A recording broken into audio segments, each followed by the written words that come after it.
Hello, নমস্কার। প্রজাতন্ত্র দিবস উপলক্ষে আমাদের লাইব্রেরি কমিটির আয়োজিত বিশেষ সম্বর্ধনা সভা আর কিছুক্ষণের মধ্যেই শুরু হতে চলেছে। আমাদের মাঝে আমাদের দুই প্রধান অতিথি এসে উপস্থিত হয়েছেন ইতিমধ্যেই। আর কিছুক্ষণের মধ্যেই আমাদের মাঝে এসে উপস্থিত হবেন আমাদের এই সভার সভাপতি মাননীয় হরিসাধন ভট্টবেল মহাশয়। এবং বলতে বলতে উনি প্রায় এসে পড়েছেন। ওনার গাড়ি দেখা যাচ্ছে। ছেলেদের বলছি, তোমরা এগিয়ে যাও, স্যারকে অভ্যর্থনা জানিয়ে নিয়ে এসো। ক্রিয়েশন ইউনিটের বিশেষ নিবেদন। লেখক স্বপন বন্দ্যোপাধ্যায় রচিত আমি আজাদ হিন্দের সৈনিক। স্বপন বন্দ্যোপাধ্যায় আধুনিক বাংলা সাহিত্যের অন্যতম বহুমুখী প্রতিভা সম্পন্ন লেখক। তিনি 1947 সালের 20 মে কলকাতায় জন্মগ্রহণ করেন। তিনি কলকাতা বিশ্ববিদ্যালয় থেকে স্নাতক হন। ছোটবেলা থেকেই তিনি বিভিন্ন ম্যাগাজিনে তার সাহিত্য প্রকাশ করতে শুরু করেন। তার রচিত প্রথম গোয়েন্দা গল্প 1966 সালে ম্যাগাজিনে প্রকাশিত হয়। 1967 সাল থেকে তিনি আকাশবাণীর নিয়মিত নাটকের স্ক্রিপ্ট রাইটার হিসেবে প্রতিষ্ঠিত হন। আজ অবধি তার লেখা 60টিরও বেশি কলকাতা রেডিও ও অন্যান্য রেডিও কেন্দ্রের মাধ্যমে সম্প্রচারিত হয়েছে। 80 দশক থেকেই তিনি তার কিশোর সাহিত্যের জন্য প্রচুর জনপ্রিয়তা অর্জন করেছেন। বিশেষত গোয়েন্দা গল্প, অ্যাডভেঞ্চার কাহিনী, কল্পবিজ্ঞান, ঐতিহাসিক গল্প, ভূতের গল্প, কৌতুক গল্প ও সামাজিক গল্পে তিনি তার দক্ষতা প্রদর্শন করেছেন। শিশু, শুকতারা, কিশোর, ভারতী, আনন্দমেলা, সন্দেশ প্রভৃতি কিশোর পত্রিকাগুলিতে নিয়মিত লেখক। নবকল্লোলের মতো শীর্ষ শ্রেণীর প্রাপ্তবয়স্ক ম্যাগাজিনেও তিনি বেশ বিখ্যাত। তার বিখ্যাত অ্যাডভেঞ্চার উপন্যাসগুলির মধ্যে অন্যতম হল ড্র্যাগন পাহাড়ের রহস্য। তার সৃষ্ট চরিত্রগুলির মধ্যে বিখ্যাত হল মেঘনাদ ভারদ্বাজ। 1986 সালে শিশু সাহিত্যিক সংসদে সেরা শিশু সাহিত্যিকের সম্মান অর্জন করেন। 1996 সালে কলকাতা বইমেলায় শিশু ও কিশোর সাহিত্যের অবদানের জন্য দীনেশচন্দ্র স্মৃতি পুরস্কারে ভূষিত হন। সম্প্রতি পশ্চিমবঙ্গ সরকার দ্বারা উপেন্দ্র কিশোর রায়চৌধুরী পুরস্কারেও সম্মানিত হন তিনি।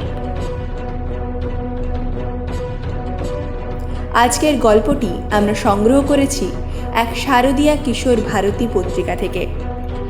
ক্রিয়েশন ইউনিট স্পেশালসে আজ আপনাদের জন্য লেখক স্বপন বন্দ্যোপাধ্যায়ের লেখা আমি আজাদ হিন্দের সৈনিক গল্পের প্রথম পর্ব।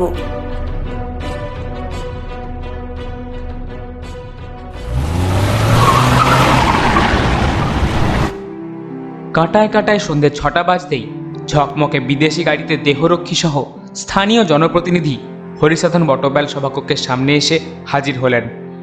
সঙ্গে সঙ্গে উদ্যোক্তাদের মধ্যে রীতিমতো সাড়া পড়ে গেল হরিসাধন বাবুকে অভ্যর্থনা করে নিয়ে যাবার জন্য। অনুষ্ঠান কমিটির সম্পাদক নিজেই দৌড়ে এলেন। এই এলাকায় হরিসাধন বাবুর খুবই প্রতিপত্তি। বলতে কি, আজকের এই বিশেষ সম্বর্ধনা সভার আয়োজক যদিও স্থানীয় লাইব্রেরি কমিটি, আসলে কিন্তু পর্দার আড়ালে রয়েছেন হরিসাধন বাবুই। আজকের সভার প্রধান অতিথি ভারতীয় সেনাবাহিনীর এক তরুণ লেফটেন্যান্ট অরিন্দম চক্রবর্তী, এই পাড়ারই ছেলে। তাকে ঘিরেই আজকের যাবতীয় উন্মাদনা অবশ্য হওয়ারই কথা। অরিন্দম এলাকার মানুষের গর্ব। তার বয়স মাত্র 25 বছর। এই বয়সেই সারা দেশের বুকে সে এক দৃষ্টান্ত স্থাপন করেছে। 6 মাস আগে কাশ্মীরে যে ভয়াবহ উগ্রপন্থী হানা হয়েছিল, সেদিন লেফটেন্যান্ট অরিন্দম চক্রবর্তী নিজের প্রাণ বাজি রেখে আরও 2 জন ভারতীয় জওয়ানের সাহায্যে 7 বিদেশি জঙ্গিকে খতম করে রক্ষা করেছিল অসংখ্য নিরীহ মানুষের প্রাণ। এছাড়াও গত কার্গিলের যুদ্ধেও অসীম সাহসিকতার পরিচয় দিয়েছে অরিন্দম। বরফ ঢাকা দুর্ভেদ্য পাহাড়ের মাথায় ঘাঁটি গেড়ে বসেছিল পাকিস্তানি ফৌজ। কমান্ডো অপারেশনে জনা কয়েক জওয়ানকে সঙ্গী করে সেই 0 ডিগ্রির নিচের তাপমাত্রার মধ্যে রাতের অন্ধকারে গিরগিটির মতো খাড়াই পাহাড় বেয়ে উঠে আক্রমণ করেছিল শত্রুকে, বিধ্বস্ত করেছিল তাদেরকে। ওর এই বিরল কৃতিত্বের স্বীকৃতিস্বরূপ এইবারই প্রজাতন্ত্র দিবসের অনুষ্ঠানে রাষ্ট্রপতি অরিন্দম চক্রবর্তীকে পরমবীর চক্র দিয়ে সম্মানিত করেন। তার গৌরবে এই এলাকার আজ একই সঙ্গে আরও একজনকেও সম্বর্ধনা জানানো হচ্ছে। তিনি আজকের বিশেষ অতিথি জয়ন্ত চক্রবর্তী। সম্পর্কে অরিন্দমের দাদু। এককালে ছিলেন নেতাজি সুভাষচন্দ্রের আজাদ হিন্দ বাহিনীর একজন সৈনিক। ভারত স্বাধীন হওয়ার পরে যোগ দেন ভারতীয় সেনাবাহিনীতে মেজর হয়ে। আজকের সভায় এলাকার মানুষরা আজাদ হিন্দ ফৌজের এই সাহসী প্রাক্তন সৈনিককেও সম্বর্ধনা জানানোর আয়োজন করেছে। মেজর জয়ন্ত চক্রবর্তীর বয়স প্রায় 82 বছর। আজও তিনি স্বাভাবিকভাবেই হাঁটাচলা করেন, স্মরণশক্তিও বেশ অটুট। মঞ্চে উদ্যোক্তাদের তরফ থেকে অনুষ্ঠানের গৌরচন্দ্রিকা শেষ হলো। জনপ্রতিনিধি হরিসাধন বটব্যাল এবার এসে মাইক ধরলেন। জ্বালাময়ী ভাষণে এলাকার মানুষের কাছে এলাকার গৌরব, চক্রবর্তী পরিবারের 2 প্রজন্ম দাদু এবং নাতির দেশের জন্য অবদানের কথা স্মরণ করিয়ে দিলেন। তাদের ত্যাগের দৃষ্টান্ত থেকে শিক্ষা নেবার জন্য জনসাধারণকে আহ্বান জানাতেও ভুললেন না। এরপর সম্বর্ধনার পালা। আগে থেকেই আনা হয়েছিল বিশাল 2টি গোড়ের মালা। হরিসাধন বটব্যাল নিজের হাতে সেই 2টি পরিয়ে দিলেন, প্রথমে জয়ন্ত চক্রবর্তীকে, তারপর তার পৌত্র অরিন্দমের গলায়। হাততালিতে মুখর হয়ে উঠল পূর্ণ সভাকক্ষ। এবার উদ্যোক্তারা দুজনের জন্য লেখা অভিজ্ঞান পাঠ করে সর্বপ্রথমে অরিন্দমকেই আহ্বান জানালেন।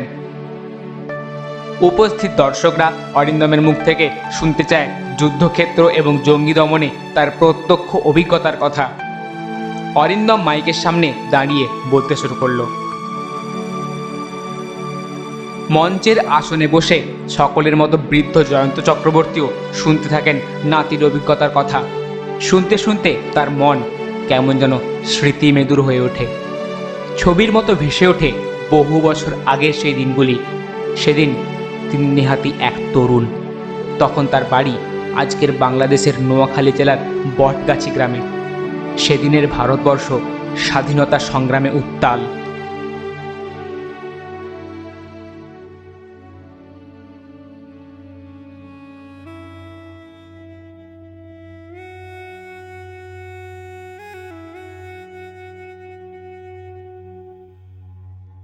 তখন অবিভক্ত ভারত, অখণ্ড বাংলা। সারা দেশের মতো বাংলার বুকেও জ্বলছে আগুন। গান্ধীজি ডাক দিয়েছেন ইংরেজের বিরুদ্ধে অসহযোগ আন্দোলনের। স্বাধীনতা সংগ্রাম তখন মোটামুটি 2টি ধারায় প্রবাহিত, সশস্ত্র ধারা এবং গান্ধীজির নেতৃত্বে অসহযোগ অহিংস আন্দোলন। একদিকে অসহযোগ আন্দোলনের ঢেউ যেমন এসে পড়েছে বাংলার শহর গ্রামগঞ্জে, তেমনি বাংলার দিকে দিকে সশস্ত্র সংগ্রাম চালিয়ে যাচ্ছে বাংলার তরুণ দল। এরা গড়ে তুলেছেন অনুশীলন সমিতি, যুগান্তর দলের মতো সশস্ত্র বিপ্লবী বাহিনী। বাংলার প্রথম শহীদ ক্ষুদিরাম বসু ফাঁসির মঞ্চে জীবনের জয়গান গিয়ে যে দৃষ্টান্ত বাংলার বিপ্লবী দলের সামনে রেখে গেছেন, সেই পথে এগিয়ে এসেছে বাংলার হাজার হাজার ক্ষুদিরাম। পূর্ব বাংলার নোয়াখালীতেও এই ঢেউ আছড়ে পড়েছে। নোয়াখালী জেলার বটগাছি এক বর্ধিষ্ণু গ্রাম। এই গ্রামেরই তরুণ জয়ন্ত চক্রবর্তী। বয়স তখন তার বছর 20, কিন্তু এই বয়সেই তার মনে বিদেশি শাসকদের বিরুদ্ধে চরম ঘৃণা। এই ব্যাপারে তার প্রেরণা বাবা রামলোচন চক্রবর্তী। স্থানীয় প্রাথমিক বিদ্যালয়ের শিক্ষক রামলোচন বাবু গান্ধীজির অসহযোগ আন্দোলনের একজন স্থানীয় কর্মী। কিছুদিন ধরে আন্দোলন এই অঞ্চলে তীব্র হয়ে উঠেছে। প্রায় রোজই চলছে মিটিং, মিছিল। এই সঙ্গে বাড়ছে ইংরেজ পুলিশের দাপাদাপি এবং অত্যাচার। তাই বলে আন্দোলনকারীরা লড়াই ছেড়ে দিতে রাজি নয়। সেদিন সকালে ঘটল এক ঘটনা। বিকেলে স্থানীয় ফুটবল ময়দানে কংগ্রেসের সভা ছিল। সেই মিটিংয়ে কুমিল্লা, ঢাকা থেকেও কংগ্রেসের নেতারা এসেছিলেন। স্থানীয় নেতা হিসেবে রামলোচনবাবু মঞ্চে ছিলেন। এলাকার অনেক মানুষই সেই সভায় জমায়েত হয়েছিল। সভায় তখন ভাষণ দিচ্ছেন রামলোচন চক্রবর্তী। বিদেশি সাম্রাজ্যবাদীদের বিরুদ্ধে অসহযোগিতা এবং মুসলিম লীগের সাম্প্রদায়িকতার রাজনীতির বিরুদ্ধে জ্বালাময়ী ভাষায় তিনি তার বক্তব্য রাখছিলেন।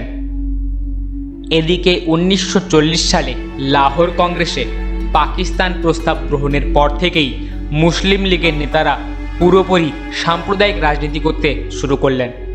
তাদের এই সাম্প্রদায়িক ভাবনাকে আরও উৎসাহিত করলেন তৎকালীন ব্রিটিশ ভারতের বড়লাট লিনলিথগো। 1940 সালের আগস্ট মাসে তিনি ঘোষণা করলেন ভারতবাসীর স্বার্থেই ইংরেজ কোনো একটি দলের হাতে শাসন ক্ষমতা ছেড়ে যেতে পারবে না। ভারতবর্ষে হিন্দু মুসলমান দুই স্বতন্ত্র জাতি, তাদের স্বতন্ত্র রাষ্ট্র দেওয়া উচিত। তাঁর এই ঘোষণার ফলে যা হবার তাই হলো। দেশে সাম্প্রদায়িকতার বিষ ক্রমেই বাড়তে লাগলো। বিশেষত মুসলিম লীগ এখন বিদেশি ইংরেজ সাম্রাজ্যবাদীদের থেকে কংগ্রেসকেই বড় শত্রু মনে করতে শুরু করেছে। নোয়াখালীতেও তাই হলো। স্থানীয় মুসলিম লীগ নেতাদের কাছ থেকে কংগ্রেসের সবার খবর পেয়ে ইংরেজ পুলিশ তার বাহিনী নিয়ে এসে ঝাঁপিয়ে পড়ল সেদিন কংগ্রেসের সভায়। পুলিশের লাঠির আঘাতে আর বেধড়ক মারপিটে সেদিনের সভা ভঙ্গ হলো।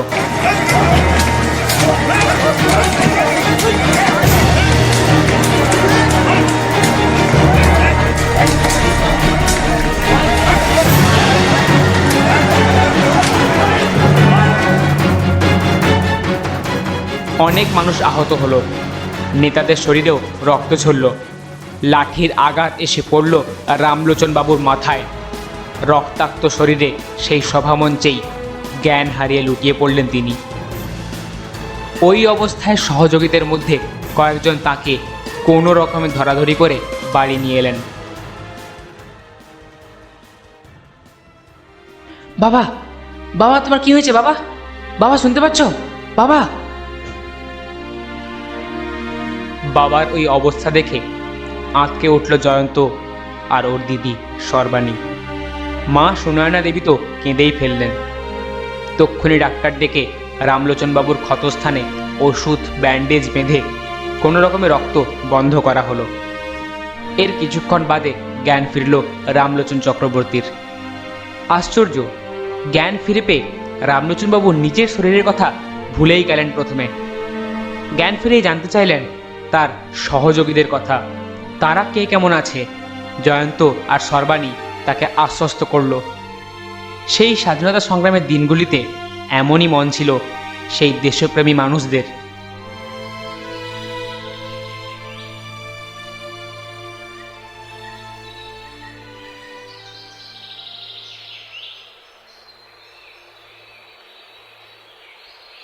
পরদিন সকালে আব্বাস এলো জয়ন্তের বাড়িতে। আব্বাস জয়ন্তরই বয়সী, জয়ন্তর সবচেয়ে কাছের বন্ধু। একই সঙ্গে স্কুল ফাইনাল পরীক্ষায় পাস করেছে। তবে আব্বাস কংগ্রেস কিংবা মুসলিম লীগ কাউকে সমর্থন করে না। ওর কাকা এক সময় ছিলেন চট্টগ্রামের সেই অগ্নিময় বীরপুরুষ মাস্টারদা সূর্য সেনের সাথী।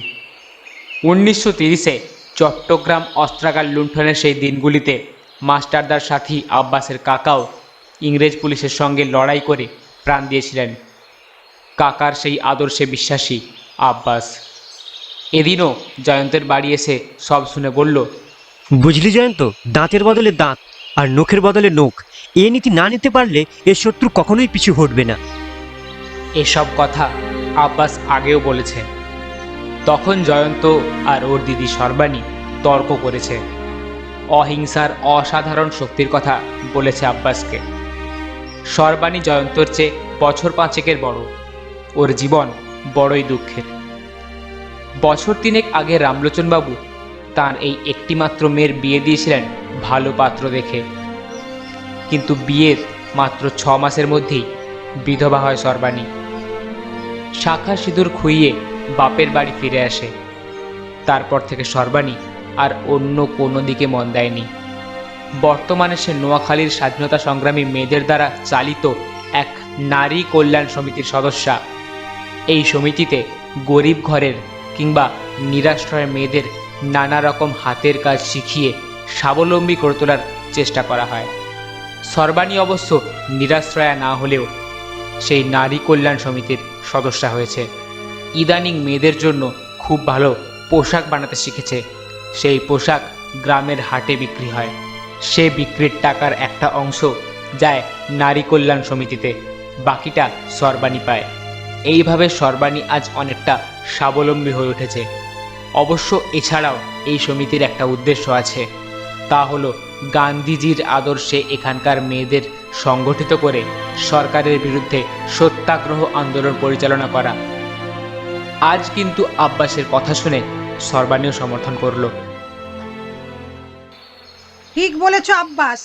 এই কাপুরুষ শাসকের লোকেরা মারের বদলা শুধু মারের ভাষাই বোঝে। সেই ভাষাতেই ওদের জবাব দেওয়া উচিত। এর দিন কয়েক বাদেই অবশ্য রামলোচনবাবু মোটামুটি সুস্থ হয়ে উঠলেন। মাথায় ব্যান্ডেজ বাঁধা অবস্থাতেই তিনি তার নিত্যদিনের কর্ম শুরু করলেন।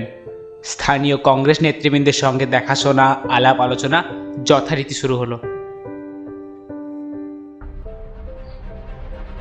এই সময় দেশের রাজনৈতিক পরিস্থিতিতে এক টালমাটাল অবস্থা শুরু হয়েছে।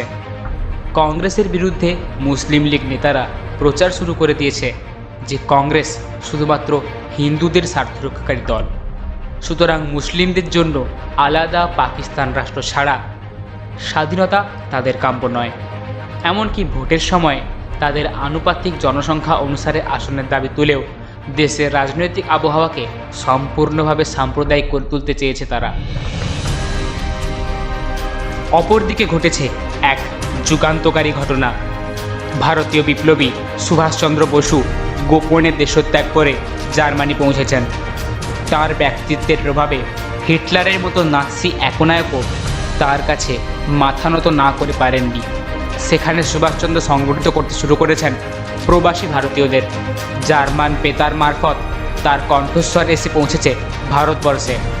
ফলে বিপুল উন্মাদনা জাগতে শুরু করেছে স্বাধীনতাকামী ভারতীয়দের মধ্যে। এইসব ঘটনায় ভারতের ব্রিটিশ রাজ রীতিমতো শঙ্কিত, আর সেই কারণেই ভারতবাসীকে স্বাধীনতার নামে ধোঁকা দেবার জন্য এদেশে তারা পাঠিয়েছে স্যার স্ট্যাফোর্ড ক্রিপসকে। 1942-এর মার্চ মাসে এলেন স্যার স্ট্যাফোর্ড ক্রিপস। এই ব্রিটিশ রাজপ্রতিনিধি কংগ্রেসের কাছে ভারতের স্বাধীনতা সম্পর্কে কয়েক দফা প্রস্তাব দিল। সেই প্রস্তাবগুলির মধ্যে আছে: 1.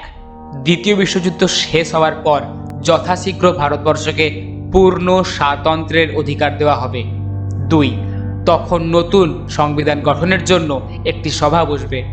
সেই সংবিধান ব্রিটিশ সরকার স্বীকার করে নেবে এই শর্তে যে ভারতের এক বা একাধিক প্রদেশ যদি নিজেরা আলাদা হয়ে স্বতন্ত্র সংবিধান গঠন করতে চায় তবে তাদেরও আলাদা রাষ্ট্র হিসাবে স্বীকার করে নিতে হবে।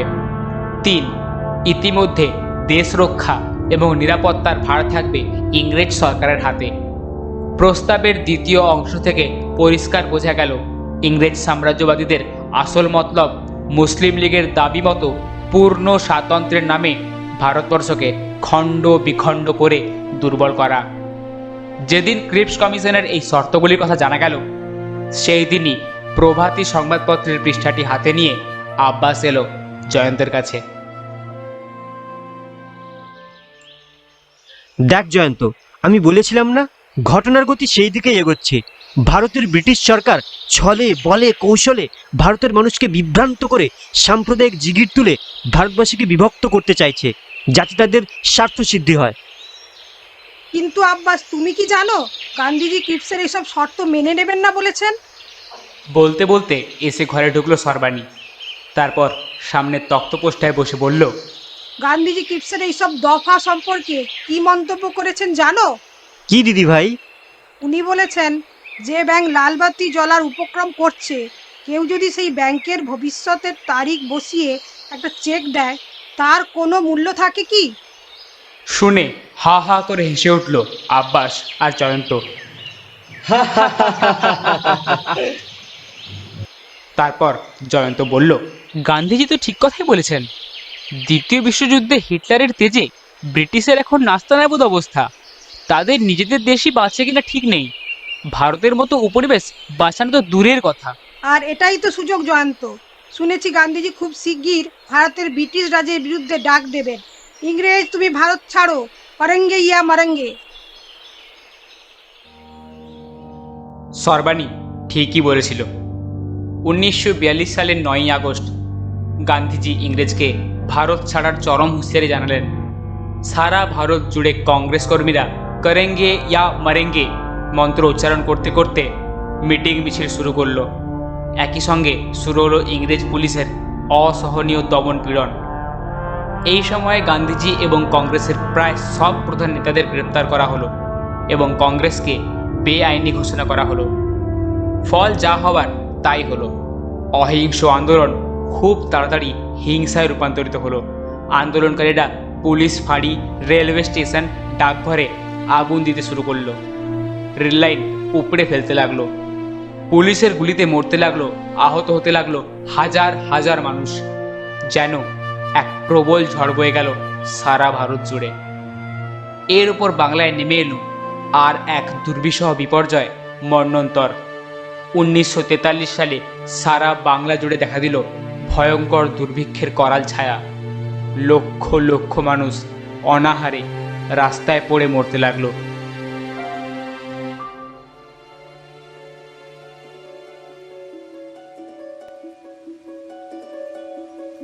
এদিকে যখন এই অবস্থা, ওদিকে ভারতের পূর্ব সীমান্তের ওপারে ঘটে চলেছে এক যুগান্তকারী ঘটনা।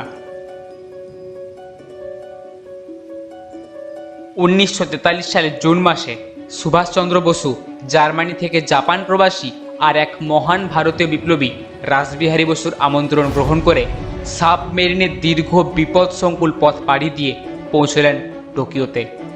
সেখানে ইতিমধ্যে রাসবিহারী বসু জাপানের হাতে বন্দী ভারতীয় সৈন্য এবং প্রবাসী ভারতীয়দের নিয়ে মোহন সিংয়ের নেতৃত্বে গঠন করেছেন আজাদ হিন্দ ফৌজ। নেতাজি এসে সেই বাহিনীর সর্বাধিনায়কের পদ গ্রহণ করলেন, অভিহিত হলেন নেতাজি সম্মানে।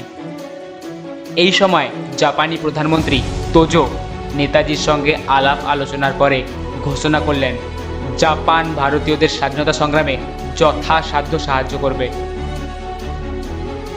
1943-এর 21শে অক্টোবর নেতাজি আজাদ হিন্দ বা স্বাধীন ভারত সরকার প্রতিষ্ঠা করলেন এবং ব্রিটিশ সাম্রাজ্যবাদ উচ্ছেদে সর্বস্ব ত্যাগ করে আসন্ন চূড়ান্ত যুদ্ধের জন্য দেশবাসীকে আহ্বান জানালেন।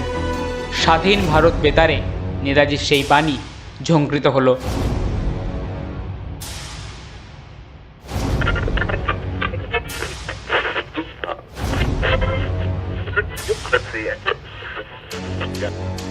বন্ধুগণ, সৈনিকগণ, তোমাদের রণধ্বনি হোক, চলো দিল্লি, দিল্লি চলো। এই স্বাধীনতা যুদ্ধের পরিসমাপ্তি পর্যন্ত আমাদের কয়জন জীবিত থাকিবে তাহা আজ বলিতে পারি না, কিন্তু এটুকু আমি নিশ্চিত জানি, শেষ পর্যন্ত আমাদেরই জয় হবে। জয় হিন্দ। নেতাজির এই রণধ্বনি উন্মাদনা সৃষ্টি করলো সারা ভারত জুড়ে। সেদিন সকালে আব্বাস এলো জয়ন্তদের বাড়িতে।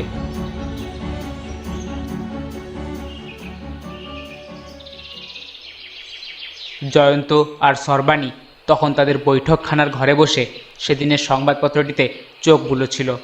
আব্বাস এসে ওদের এই অবস্থায় দেখে বলল, কি খবরের কাগজ পড়ছিস জয়ন্ত? ব্রিটিশের সেন্সর করা কাগজে কি আসল খবর কিছু ছাপছে? ওরা তো নেতাজিকে জাপানিদের দালাল আর আজাদ হিন্দ বাহিনীকে জাপানের তাঁবেদার সেনাদল বলে ভারতীয়দের বোঝাবার চেষ্টা করছে। ঠিক বলেছ আব্বাস ভাই, এ কথা জয়ন্তও বলেছিল। গতকাল বাবার মুখে শুনলাম নেতাজি নাকি বাংলার দুর্ভিক্ষের সময়ে 1 লক্ষ টন চাল পাঠাতে চেয়েছিলেন। সিঙ্গাপুর থেকে বেতার মারফত এ প্রস্তাব তিনি জানিয়েও ছিলেন, কিন্তু ব্রিটিশ কর্তৃপক্ষ রাজি হয়নি। ব্রিটিশ সরকারের কাছে সারা বাংলার মানুষ অনাহারে মরে ক্ষতি নেই, কিন্তু নেতাজি সুভাষচন্দ্রের কোনো সাহায্য তারা নেবে না। আমিও কথাটা শুনেছি দিদি ভাই। আব্বাস একটা চেয়ারে বসে বলল, এর জবাব আমাদের দিতেই হবে। কি করতে চাস তুই? আমি আজাদ হিন্দ বাহিনীতে যোগ দিতে চাই। না, আমি অনেক ভেবেছি বন্ধু। এছাড়া আমার মাতৃভূমি এই ভারতবর্ষকে স্বাধীন করার আর অন্য কোনো পথ নেই। হঠাৎ যেন ঘরের মধ্যে এক আশ্চর্য নীরবতা নেমে এলো, কিন্তু বুঝতে অসুবিধা হলো না আব্বাসের এই কথাটা ঘরের অন্য দুটি প্রাণীর বুকের ভেতরে আলোড়ন তুলেছে। একটু বাদে জয়ন্ত বলল, কিন্তু কিভাবে? আমি সেটাও ভেবেছি জয়ন্ত। আমি খবর জেনেছি নেতাজি এখন সিঙ্গাপুরে। গতরাতে আব্দুল চাচার ঘরে আজাদ হিন্দ বেতারে নেতাজির কণ্ঠস্বরও শুনেছি আমি। শুনতে শুনতে বুকের ভেতরটা শিরশির করে উঠছিল। আজাদ হিন্দ বেতার? এমন কোনো বেতার কেন্দ্রের খবর তো আমার জানা ছিল না। আব্দুল চাচাও জানতো না। আমার চাচাতো ভাই রশিদ কোথা থেকে খবরটা পেয়েছে। আব্বাস স্বরটা নিচু করে বলল, শোনা নিষিদ্ধ। ইংরেজদের পুলিশ জানতে পারলে রেডিও সেট ভেঙে তো দেবেই, এমনকি গ্রেপ্তারও পর্যন্ত করবে। শুনে কৌতূহল আর বাঁধ মানে না জয়ন্তর। আব্বাসের হাত চেপে ধরে বলল, শোন না, আমাকে একবার শোনাতে পারবি? আচ্ছা বেশ, তো তৈরি হয়ে থাকিস। আজ রাতের বেলা তোকে আব্দুল চাচার ঘরে নিয়ে যাব। তোদের ঘরে অবশ্য রেডিও সেট থাকলে এখানে বসে শুনতে পেতিস। না, রেডিও সেট তখনও আজকের মতো গ্রামের ঘরে ঘরে ঠাঁই নেয়নি। সুতরাং সেই রাত্রে জয়ন্ত আব্বাসের সঙ্গে তার আব্দুল চাচার বাড়িতেই গেল। সর্বাণীও সঙ্গ ছাড়ল না। বাড়িতে অবশ্য একথা বলল না ওরা, কারণ যদিও জয়ন্তর বাবা একজন স্বাধীনতা সংগ্রামী, তবু কি জানি যদি এই সশস্ত্র সংগ্রামের পথের কথা শুনে বাবা ছেলেকে বারণ করেন। সেই রাত্রের অভিজ্ঞতার কথা জয়ন্ত সারা জীবনেও কোনোদিন ভুলতে পারেনি। আব্দুল চাচা তার শোবার ঘরের দরজা জানালা বন্ধ করে রেডিও নব ঘুরিয়ে ধরলেন আজাদ হিন্দ বাহিনী প্রচারিত বিশেষ বেতার চ্যানেল।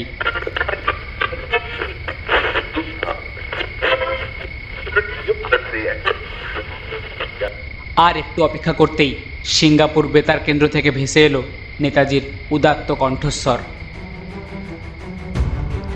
বন্ধুগণ, ভারতীয় স্বাধীনতা আন্দোলন ও আজাদ হিন্দ ফৌজের সুপরিচালনার জন্য অদ্য হইতে আমি সৈন্যদলের পরিচালন ভার স্বহস্তে গ্রহণ করিলাম। ভারতের বিভিন্ন ধর্মানুসারে 38 কোটি ভারতীয়ের সেবক বলে আমি নিজেকে জ্ঞান করি। এই 38 কোটি মানুষের স্বার্থ যাতে আমার হাতে নিরাপদ থাকে এবং প্রত্যেক ভারতীয় যাতে আমার প্রতি পূর্ণ আস্থা ন্যস্ত করিতে পারে, তদুপযুক্তভাবে দায়িত্ব পালনের জন্য আমি কৃত সংকল্প। নিছক অবিমিশ্র জাতীয়তাবোধ, ন্যায়নিষ্ঠা ও নিরপেক্ষতার উপরে কেবলমাত্র ভারতীয় মুক্তি ফৌজের প্রতিষ্ঠা সম্ভব। আমাদের দায়িত্ব সহজ নয়। আমাদের এই সংগ্রাম দীর্ঘস্থায়ী ও কঠোর হইবে, কিন্তু আমাদের দাবি যে সম্পূর্ণ ন্যায়সঙ্গত ও অকাট্য সে বিষয়ে আমার পূর্ণ প্রত্যয় রহিয়াছে। পৃথিবীতে এমন কোন শক্তি নাই যে আমাদের এই জন্মগত অধিকার হইতে আমাদিগকে বঞ্চিত করিতে পারে। আমাদের কাজ ইতিমধ্যেই আরম্ভ হইয়াছে। দিল্লি চলো, এই মূল মন্ত্র উচ্চারণ করিতে করিতে আমরা যুদ্ধ চালাইয়া যাইব। যে পর্যন্ত না আমাদের জাতীয় পতাকা দিল্লিতে বড়লাটের প্রাসাদের শীর্ষদেশে উত্তোলিত হয়, যে পর্যন্ত আজাদ হিন্দ ফৌজ ভারতের রাজধানীর প্রাচীন লালকেল্লার অভ্যন্তরভাগে বিজয় গর্ব কুচকাওয়াজ করিতে সমর্থ না হয়। জয় হিন্দ। শুনতে শুনতে রোমাঞ্চিত হয়ে উঠছিল জয়ন্তর সমস্ত শরীর। মনের ভেতরে কি একটা অনাস্বাদিত প্রেরণা। সেই দিনই যেন জয়ন্তর মনের ভেতরে এক নতুন চেতনার জন্ম হলো। একই অবস্থা আব্বাসেরও। সর্বাণীর দু চোখে অশ্রুধারা, এই অশ্রু অজ্ঞাত আবেগের।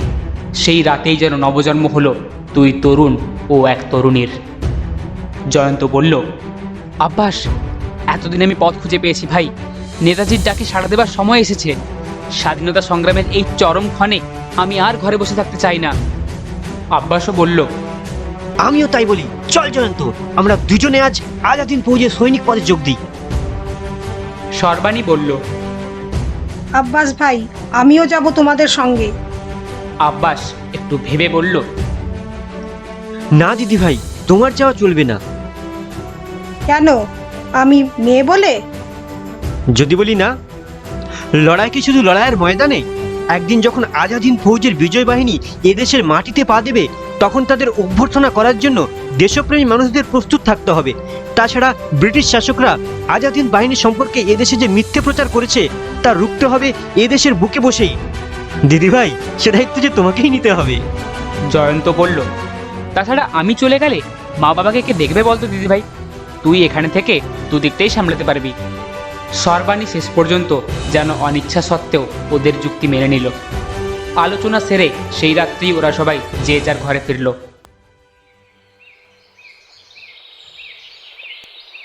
পরদিন সকালে আবার আব্বাসের সঙ্গে জয়ন্তর দেখা হলো। জয়ন্ত বলল, আচ্ছা আব্বাস, আমরা তো ঠিক করেছি নেতাজির আজাদ হিন্দ ফৌজে যোগ দেব, কিন্তু সেই জন্য তো আমাদের সিঙ্গাপুর যেতে হবে। কে পৌঁছে দেবে আমাদের সেখানে? সে কি আমি ভাবিনি ভেবেছিস? এ ব্যাপারে একজনের সাহায্য আমরা পেতে পারি। সে আমাদের শুধু সিঙ্গাপুরে পৌঁছে দেবে তা নয়, একমাত্র সেই পারে আমাদের দুজনকে আজাদ হিন্দ বাহিনীর রিক্রুটিং অফিসারের কাছে পৌঁছে দিতে। কে কে সে লোক, বল আমাকে আব্বাস। তার নাম নন্দু বড়ুয়া। কে?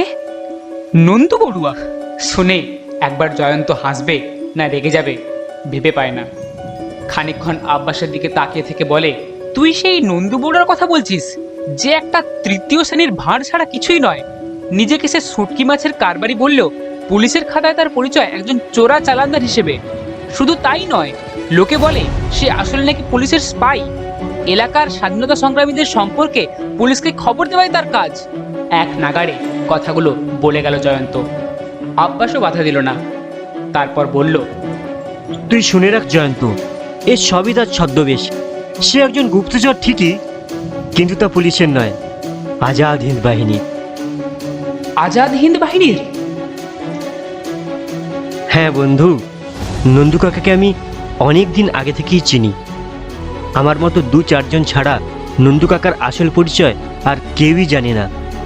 নন্দু কাকার আসল কাজ এই ভারতবর্ষ থেকে এখানকার খবরাখবর নেতাজির বাহিনীর কাছে পৌঁছে দেওয়া এবং নেতাজির বার্তা এখানকার নেতাদের কাছে সরাসরি পৌঁছে দেওয়া। নন্দু কাকা নেতাজির গুপ্তচর ব্রিগেডের একজন সৈনিক। শুনে এবার সত্যি তাজ্জব হলো জয়ন্ত।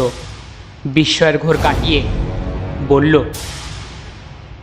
তার মানে ওর ওই শুটকি মাছের ব্যবসা, চোরাচালান, পুলিশের স্পাইগিরি করা সবই ব্রিটিশ পুলিশের চোখে ধাপ্পা দেওয়ার পন্থা। চল আজই আমরা নন্দু কাকার সঙ্গে গিয়ে দেখা করি, তবে কেউ যেন না জানতে পারে, খুবই গোপনে।